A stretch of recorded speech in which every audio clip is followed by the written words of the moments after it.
Hello, interwebs. It's me, Mrs. Willis. I'm coming at you again to do some more of my life overhauls. Woo!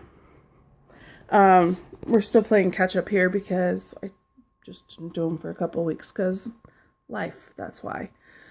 So we were on week 13, which was organizing your kids' lives, and the system that I had set up for helping them keep their rooms clean just didn't work. Didn't work at all. So I bought a whole bunch of bins and stuff and labeled them for each category of toy.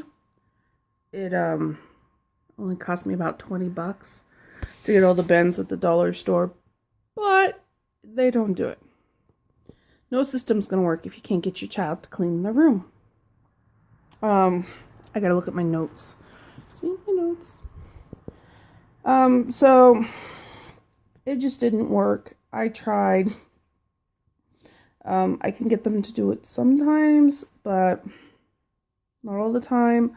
I've also had to label their dresser drawers to help them keep track of their clothes. But we have another problem with this, and it's this. Right over there. We're gearing up to move. We don't have the slightest idea where we're moving or when we're moving. But we have started packing non-essentials because I don't want my husband to go, oh, hey, we got the house.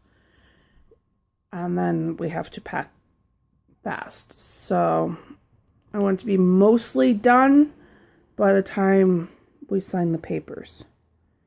And that's really jumping far ahead because we haven't even found a house we like or agree on. We're not even approved for a loan. Although my husband seems to think we're not going to have a problem with it this time.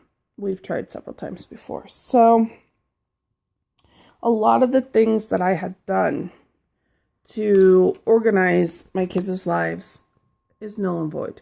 I sold my buffet table because I'm pretty sure that whatever house we buy is not going to be large enough for it. So we sold it, and so it's where we were keeping the kids' craft stuff. And now that we don't have it, I gotta find a new place to put the kids' craft stuff after I unpack it, because most of it's packed, except for a few coloring books and some crayons.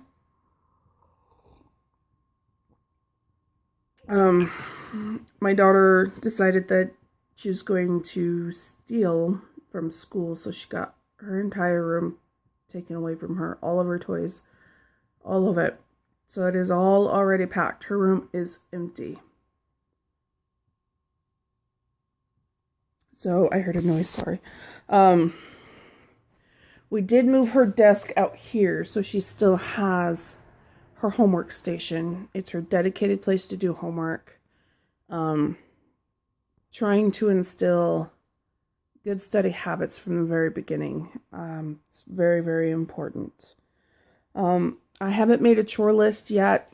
My kids are trying different chores in the house right now and I'm figuring out which ones they can and cannot do based on their abilities, their age, their maturity. Like my daughter can apparently put away dishes pretty well, except for knives. I don't trust her with knives. I don't trust her with scissors.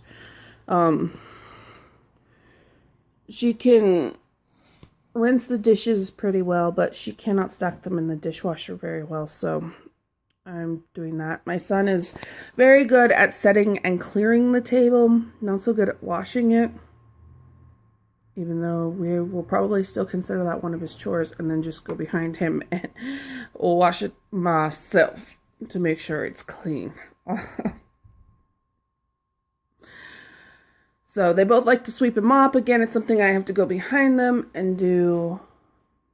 They like to help with vacuuming. My daughter is better at it than my son. My son is better at dusting than my daughter. Only because my daughter likes to rush through it. My son has a tinge of OCD in him. So I haven't started on the chore chart, but I did do last year at my son's ECAP. They taught us how to make these magnetic schedule boards, and I made one for each of my kids. And seriously, all I did was I took a $1 cookie sheet from Walmart, and then I Mod Podged some craft paper over the top of it, glued it down with rubber cement, and then Mod Podged over it. And this one was the first one I made, and it's a little beaten up. It's starting to peel. We use these a lot. I'm really sorry for my janky nail polish, by the way. I seriously have not had time to do my nails or my makeup or the inclination to do either. So my ECAP is amazing with these kinds of ideas and tools to help parents. This was a lifesaver. I made one for each of my kids. So this one's my son's, and then, oh, it's way over there. This one is my daughter's. Again, just cut some craft paper, glued it down, and then Mod Podged over it. And then I printed out pictures of the things that they would need to do during the day, like get their shoes on, make their beds, hang up their clothes, take a nap, cut them out and put them on little craft papers, and then Mod Podged over it, and then I cut them out again, attached magnets to the back. Walmart has magnets for pretty cheap. So a lot of you, if you have special needs kids, you'll notice that a lot of therapies will use this sort of system, except for they use Velcro. Velcro in my house is not a good idea because of her. We've noticed when we tried to do this before that Velcro gets dog hair stuck to it really easy. So we don't use Velcro. We chose the magnet boards, and they just literally just stick on there. So I will do it in the morning, and then I will set them up before the kids get home from school with their afternoon schedules, and then again in the evenings with their evening schedules. And I have to make more tiles because, well, stuff changes. Like, we have Girl Scouts now, and karate, and therapies, and Nevaeh is no longer in half day, she's in full day, so some of the tiles don't apply, like take a nap for her. And because my children don't like to share, I did end up putting them in boy and girl colors, so they each have their own set, so there is no fighting over them. So yeah, that's how I did that.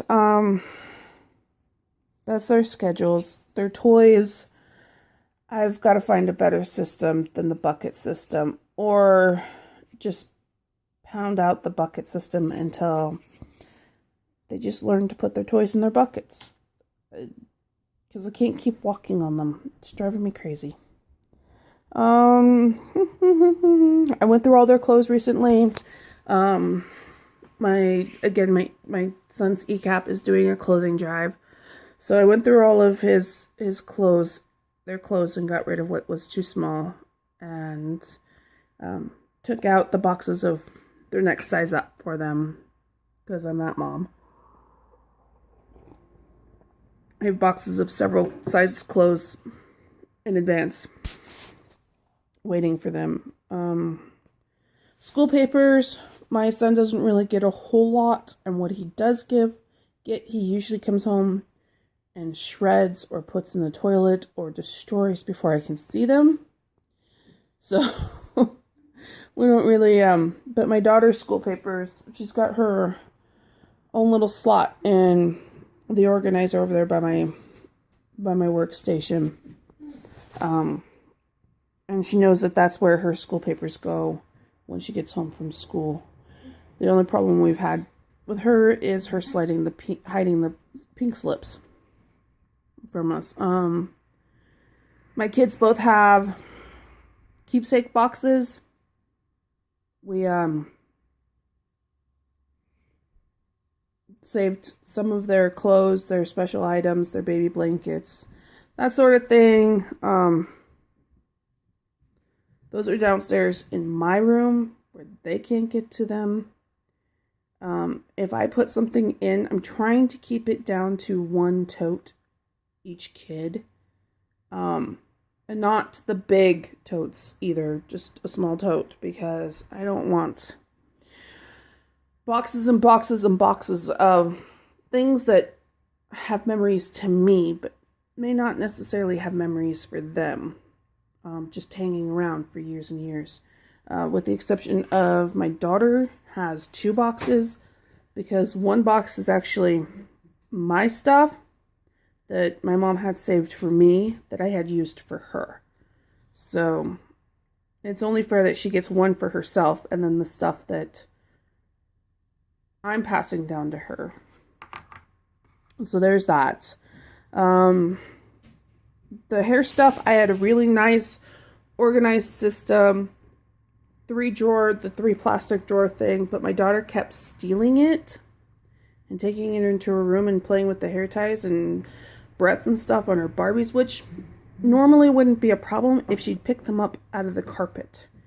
We've had to fix our vacuum cleaner. My dog's playing with her ball.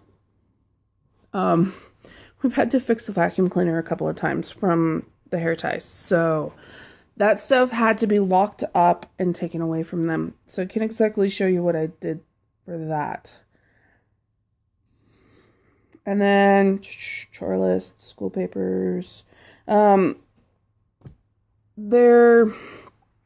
will probably do a tutorial as soon as I figure out how to do this correctly. I saw this really great idea on Pinterest, but it didn't come with directions, so I kind of meshed a few YouTube videos together. Anyways, it's called a manila envelope book, and I needed some place to constantly keep school pictures. Sports team pictures, class pictures, all of it. So I got a manila envelope for each year, including the years in preschool, for each child. And then I'm making books out of them. So like I said, I saw the original idea on Pinterest, and then I found a couple of YouTube videos on bookbinding and the different kinds of bookbinding, and I'm trying really hard to mesh it all together, but it's not working the way I want it to. So as soon as I figure that out, I will totally do a video on that. I don't have an artwork display system yet. There are a few I really, really like on Pinterest, but I'm not going to do it until we move and we know what kind of space we're going to be in. It just didn't work here because everything is small and tight, and we kept knocking things off. We tried a couple of different systems, so I have a few saved, and we'll go over that after I move. So there you have it. Week 13, organizing your kids' lives, every aspect of their lives. I do have to say that one of my favorite things in the entire world is called Cozy Family. It's an app for your phone. It connects to, my husband also has the app, and we can share a calendar. And it organizes my life so well. So much better than the Google Calendar app. I absolutely love it. And it syncs to my husband's phone, and I can put in there that, I made him a doctor's appointment and mark him for it, and it'll remind him and not me. So we don't have to get bugged with each other's reminders for appointments and stuff. So that is fantabulous. Again, that's called Cozy, C-O-Z-I. Love it. Perfect for my family. I tried several others. Cozy is the one that I love the most. Okay. So I'm going to call it for this video. I'm going to turn around and upload this and probably make another one because we do have to get caught up. I don't even realize what week it is right now, so got to get going. Okay. So that's it for organizing my kids' lives. I will see you later.